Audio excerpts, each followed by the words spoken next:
Hey guys, welcome back to TechMan. Today, let me show you how to play Archero 2 with friends. If you're wondering how to play Archero 2 with friends, the answer is a bit indirect. As of early 2025, the game does not yet support real-time co-op gameplay, but you can still interact in fun ways. Through the friend system, you can chat, exchange stamina, send gifts, and check each other's progress, scores, and campaigns. Joining a guild makes the experience more interactive. You can participate in guild boss battles, use the guild shop, and earn rewards together.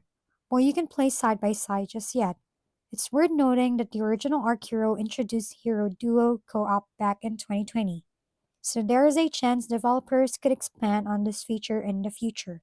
For now, staying connected through friends and guilds is the best way to share the adventure. If we've been helpful, kindly give us a thumbs up and don't forget to hit the subscribe and bell button for more contents. For any questions and suggestions, comment down below.